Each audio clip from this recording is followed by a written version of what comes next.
North Portland that we knew through basketball, but more kids from other areas, and even from Washington, from far away as Wapato. And these are all Japanese under the same circumstances, and they're sort of feeling of comfort and security being with other Japanese, even though you were all locked. But I think the thing that wore on me is the fact that we lost the freedom. We weren't free to walk out of the gate and go get milkshake downtown. And it was still a livestock area at that time, so the odor was still there. And they had a yard where the parking is now, but that was all fenced in. And you look up and you see the soldiers with their guns. They're not faced out, they're faced in. And people walk on Sundays, you see them driving by looking at all of us like we're, zoo people or something. And it just was, though the young people would make games. And this Dorothea Lynch, the park supervisor of Portland, was very kind and made sure that we had equipment to play with, baseball, softball, things like that, basketball. She was really went over. And then this Chappie King was a coach at Franklin at one time, but he came and helped. And you have to admire people that do that, because they're not looked upon kindly when there's a war and you're doing something that you think is an enemy. Actually, they aren't, but they have to be brave, I think, enough to stand up for what they think is right. And so they came and helped. And that, I think, is a good morale booster. And so we got together and we stayed in line and had breakfast together. And after breakfast, all of the friends went out and played baseball together, and we horsed around together, and we found creative things to do together all day and all evening. And we weren't having such a bad time, Not only that, there's so many young girls our own age that we could look at. And so it was not a nice place to live, but for a young fella, I was having not such a bad time until one day it got pretty hot, and the Assembly Center is a large building, and when the sun beats down on the roof, it's like an oven inside. And I thought, well, I'll go outside and cool off in the shade. So I went outside of the building, on the north side of the building, which is the shady side. And on the north side, there's a street that goes right next to the building. And so I was sitting there on the ground, leaning against the building and kind of enjoying the shade and the coolness. And somebody hollered, "Hey, George." And I looked up, and there's a car going along the road. And from the back window of the car was my old friend, Evan. And Evan and I went to elementary school for 8 years together, every single day. And all I had time to say was, "Hi, Evan." And the car had rolled down the road. Then at that instant, my eyes focused on the barbed wire fence between us. And for the first time, this kind of happy-go-lucky kid kind of sobered up and wondered, there's something cockeyed going on here. There's Evan, who I grew up with. Here's me, and there's that barbed wire fence. Why? And for the first time, I started to ask some questions. So the funness kind of went out the window after that instance. And I remember when we left camp to go to Minidoka, my wives are people that I listened to would give me pointers on how to get along. One was don't gamble, coming from a bunch of gamblers. Second, don't get mixed up with any bad Hakujian women, see. And with those axioms, yeah, okay. Went to Minidoka. The Assembly Center actually operated for over 4 months, from May through the early part of September, because it took them that long for the permanent desert camps to be built. And so most of the people in the Assembly Center were moved from the Assembly Center in the early part of September. And most of the people in Portland went from the Portland Assembly Center to Minidoka, Idaho. They had dances and I didn't dance. Poor me. Just didn't know how to dance. And this guy, I knew I was going, he says, let's go there. I didn't dance and I just too shy, I guess. I don't know where that shyness disappeared to, but it's gone. We're loaded into these train and the coaches. Windows were darkened. For some reason, they didn't want us to enjoy the scenery. Anyway, after a length of time, we arrived in Minidoka, Idaho. And for many of us, we'd never been to that part of the country. It looked like another world, another continent. But the camp was built there. We went again through barbed wire fences. And this time the barracks are arranged by blocks, so many in a block, with a central mess hall, laundry, shower, that type of thing. I noticed there are high water towers scattered throughout the area. And the camp really ran from block 1 up to, I don't know how many blocks there were. And again, I wasn't there too long. But it was somewhere I'm sure I didn't want to be. You were enclosed again. And the monotony, I think, would have overwhelmed me. And I mentioned early on that my mother was a nurse when she was, after she graduated high school in Japan. And she served in Manchuria.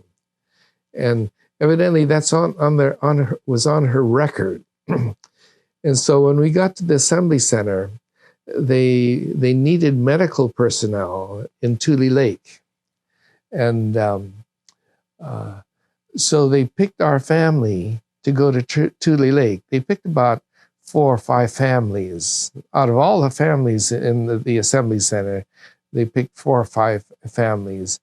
And it must have been because of her medical record. They needed nurses in Tule Lake.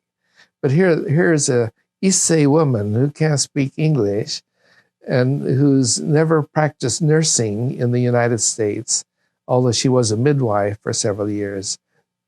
And for that reason, we were only in the Portland Assembly Center for over a month, and we were shipped down to Tule Lake. And that must have been the reason, because we were housed in the block that housed all of the dentists and the doctors and the nurses in Tule Lake. So there I was, one of the few people from Portland. All my friends remained in the Portland Assembly Center and went on to Minidoka, Idaho. So I end up in Tule Lake, not knowing anybody. And eventually, another girl that I happen to know from Portland moved to Tule Lake, and she was the only friend I had in Tule Lake. And there are not a lot, most of the people in Tule Lake came from California, and other groups came from Oregon and Washington. But the California kids were there first. And they seemed to have a chip on their shoulder. So I get there, and I feel like here I am all by myself, walking around, and here are these California kids. They've got sleek down hair and wearing jeans, and they're riding around in trucks. And for some unknown reason, they compose these songs, very derogatory songs about any kid from Oregon or Washington. They're gonna beat their blocks off or something like that. And so initially I thought, what am I getting into? I want out of this place. And once the high school started, it turned out that most of it was all bark and no bite. Because when I got into the classes, I could speak English better than most of those kids could. And just the fact that I seemed to be more literate in the English language, I gained respect, and nobody tried to push me around. But those first few weeks had me concerned. Well, after they left, we had to go into a darkened train. There was no lights and nothing else. All the shades were drawn. They didn't tell us where we were going till we got there, and we found out it was Idaho. And then we got into a bus, and they took us to this. And the day that we got there, it was windy, hot. And my son, he was so unhappy, and he wasn't feeling very well. And he wanted to go home, and I'll never forget that. I'll never forget that. I think maybe that's why probably I put a barrier between the life that we had and the life we were facing. I don't know, but I'll never forget that. No. And it was, like I say, it was dusty. Oh, my. I've never been in an area that was that dusty. The wind was blowing, hot. And then we get taken down to these homes, and somebody, I can remember saying barracks, we're in barracks. And the heating system, those pot-bellied stoves, oh my. I think I blocked out a lot of the unpleasantness because you didn't want to make it sound like it was so unbearable. It was bad enough with the children, and especially my son was very unhappy. And then he was, I think he got the flu anyway, he was sick, and he had to be put in the hospital there. And he was there for quite a while. I can't remember, but it seemed like years that he was there. And nobody could go down to see him because the minute he saw anybody in the family, he just let out a whoop and holler. He wanted to go home. And he wanted to go home as it was in the barracks because he was unhappy. And so it's part of life that maybe that's why I block everything out. I don't know. Each family had a room. The two on each end, the room was for two people, for a couple. The second room, let's see, there were 8, 1, 2, 3, 6. 6 rooms per barrack. Rooms 1 and 6 was for 2 people. 2 and 5 were for 7 people, 7 or 8 people. 3 and 4 were for 5 or 6 people. That's how we were separated. And in those early years, and then each there was one door or 2 doors came out onto a porch. 1 and 2 had a porch, 3 and 4 had a porch, and 5 and 6 had a porch. And those early years, I don't know where people got the seeds. They must have brought them from home. We used to raise garden between the barracks. And we raised pretty good food, vegetables. And so after that, they let us farm. And so they had large farms. They even raised their own meat. And Oh, they're ingenious, and smart people they had schools and they taught the kids. We got paid. Professional people got $16 a month, and the rest of us got $8 a month. And that was our wage. We really didn't need that money. Yes, we did. We could buy things, but because they fed us and they clothed us. Our clothes was Army clothes. They were Navy, CB, or, yeah. We had woolen pea jackets. We had woolen gloves, and we had our blankets. And our food, we didn't much like the food because it was American food.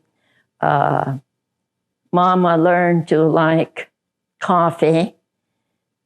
She never had coffee before, but she learned to like it, and she drank it strong. She liked it strong. And I learned to like cottage cheese. Now I love it. I'd never eaten it before. We never had turnips at home, but they had turnips quite often, and now I love turnips.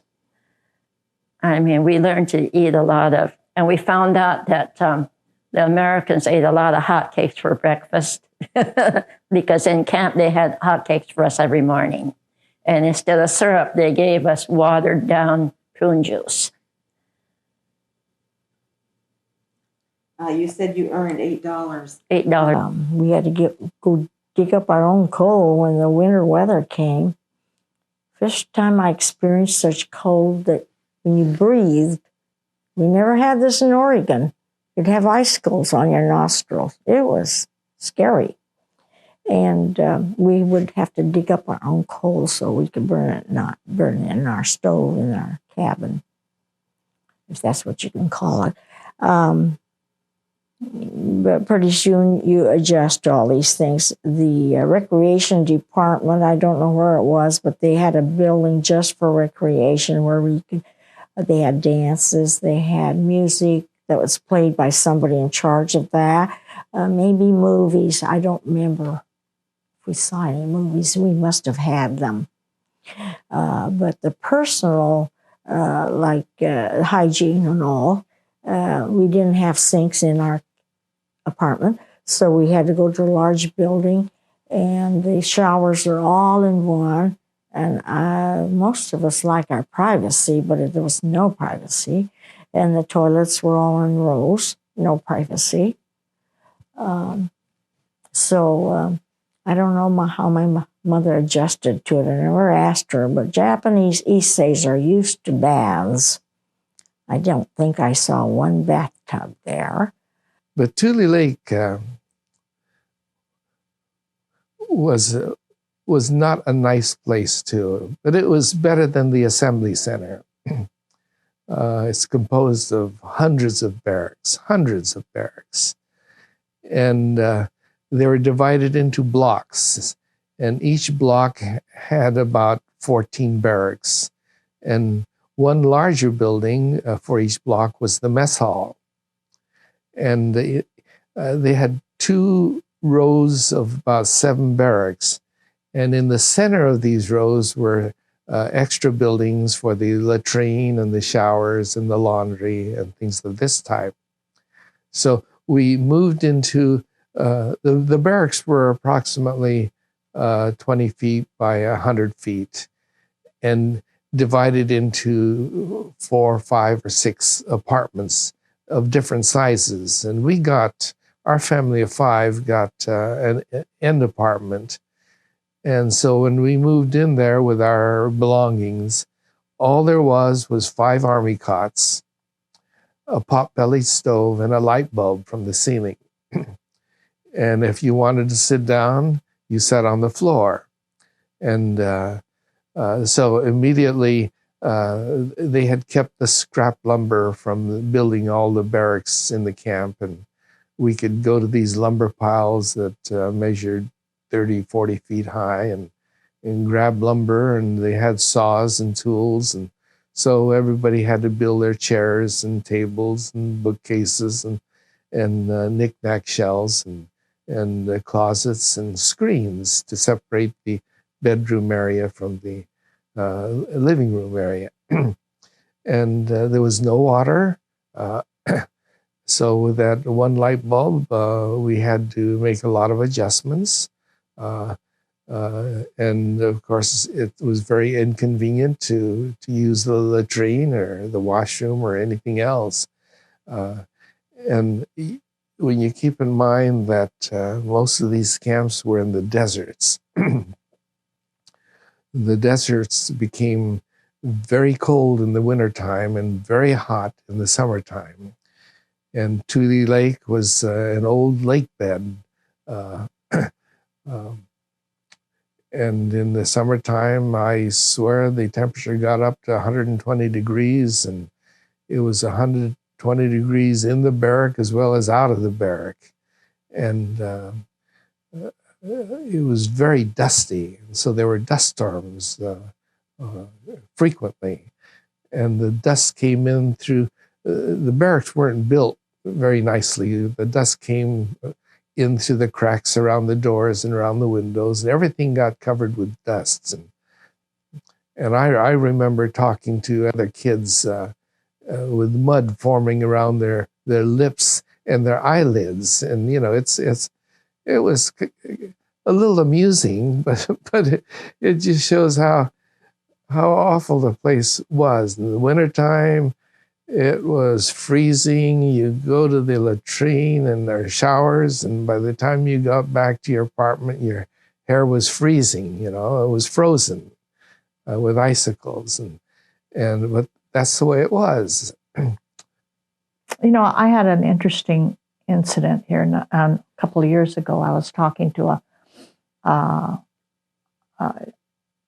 Nisei lady here in town. And she said to me, do you know that in all the years that I was in camp, I don't ever remember taking a shower or going to the bathroom?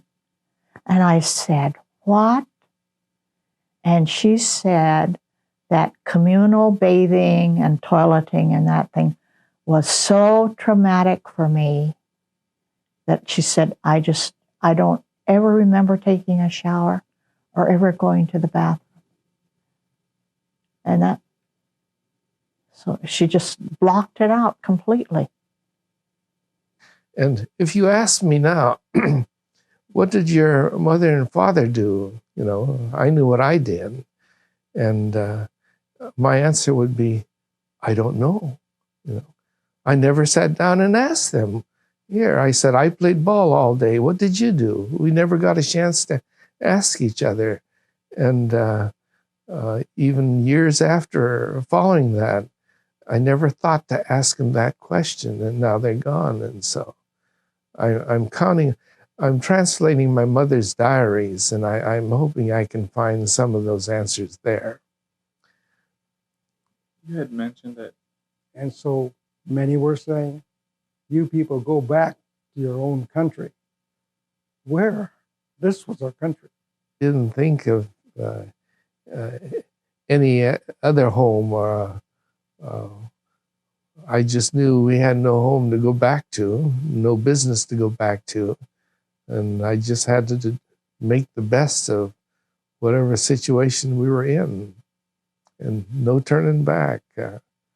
So I missed my friends, you know.